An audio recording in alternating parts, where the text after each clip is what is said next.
Even before riding it, I, along with many others, believed that Iron Gwazi could be one of, if not the best roller coasters of all time. And when I finally got the opportunity to ride it in November of 2022, let's just say I was not disappointed. Before we get into the actual review itself, I made a comparison video of Steel Vengeance and Iron Gwazi a little while back, so if you've seen that, that's the basis of this review. Without further ado, let's get into it. First, let's go over stats.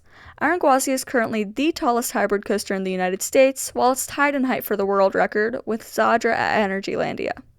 You can definitely feel the 206-foot drop, especially in the back row. It goes 76 miles an hour. One of the qualities of this ride that people tend to dislike, but I find myself enjoying, is length. It has 4,075 feet of track with a duration of 1 minute and 50 seconds. Its first drop has a max vertical angle of 91 degrees, making it the steepest hybrid roller coaster. It has 2, technically 3 inversions, both of which are absolutely amazing. So those are just the brief and basic stats. Now let's get into the review itself. I'll be breaking down the layout of the ride and giving each major element a ranking from 1 through 10. Then I'll total up the score on average, so that means I'll have 2 scores. The objective score, which is the averaging, and the subjective score, which is my personal opinion. So let's get into it. The dip into the lift hill. Okay, so this element really depends on where you're sitting in the train. The front, it's nothing much, but the back gives pretty decent forces.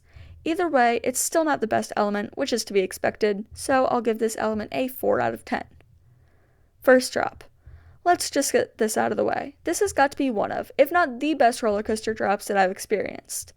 While it doesn't have the endless feeling of a giga drop or an abrupt gut punch of a drop like Maverick's, it still gives very strong and sustained floater, almost ejector airtime in the back row for a decent amount of time.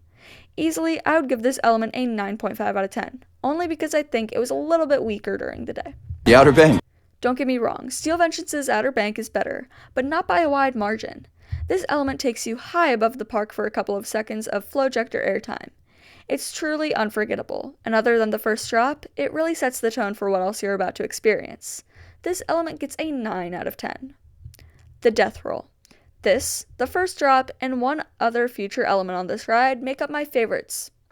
The death roll is unlike anything else that I've experienced. You are free falling while continuously speeding through a 0G roll. By the time you're leveled out, you don't know where you are. This is easily the best inversion on the ride, and the name speaks for itself. Talented, brilliant, incredible, amazing, show-stopping, spectacular, never the same, totally unique. 9.5 out of 10. The cutback. This element is really overshadowed by everything else on Iron Gwazi. Don't get me wrong, its whip and intensity are pretty great, but it most definitely gets buried under the lineup of other outstanding elements. This is considered by the park to be an inversion, and I don't know what to think for myself about it, but it does feel like a stall for less than 2 seconds. Either way, it's very enjoyable. I'll give this element a 7.5 out of 10. The wave turn. This is easily the best element on the ride. This is the strongest moment of ejector that you get on the ride, and the laterals you also get on it are equally outstanding. If you're holding your arms up, then prepare for them to wave in the wind like rag dolls. She's got a point. She's an icon. She's a legend, and she is the moment. Now, come on now. Easily 10 out of 10. The mini wave turns. These elements are also overshadowed by the rest of the ride, but this collection of airtime pops are very reminiscent of Steel Vengeance's quote-unquote wave turns before the flying snake dive. Although not too special, they still make up a spot on the ride that would have been lacking if they weren't there. So I'll give them a 7.5 out of 10. The stall. The final inversion on the ride is a 0G stall, which I've heard isn't RMC's best, but for the only stall that I've experienced so far, it's pretty fun. Just like the wave turn, your arms dangle like ragdolls for a brief period of time before snapping back.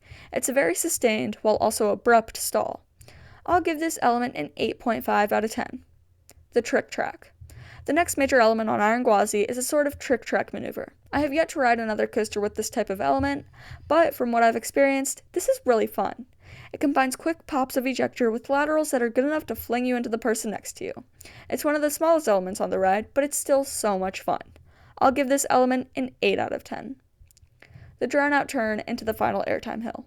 Okay, so I'll be grouping these final 2 elements into one. After the trick track, there's a drawn out turn that provides a little breath of fresh air before you dive back down into a quick snap of the brakes. The turn gives a decent break from everything else on the ride that's trying to kill you, But then you fall into the last airtime moment on the ride, which is what feels like a mini version of the first drop. It flings you out of your seat and is one heck of a finale. I'll give these elements a combined 9 out of 10. Now, I'll just give a couple pieces of information based on my personal ride experience. I only got 3 rides on this, but if I ever got the chance to go back to Busch Gardens, Tampa just to ride Iron Gwazi, you bet I'll be booking my plane ticket to Tampa. I got really good rides on it, and I personally believe that this is better than Steel Vengeance at Cedar Point. I found this ride to have the perfect blend of floater airtime, ejector airtime, laterals, and inversions to make the ride pack a massive punch.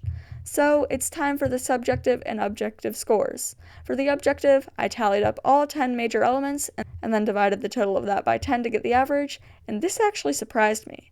The total came out to be 8.25 out of 10. But that's the objective ranking based on numbers and statistics. But for my personal ranking and subjective ranking, this is easily a 10 out of 10. I still can't believe that I had the privilege of riding this. This is a must-do at Busch Gardens, Tampa.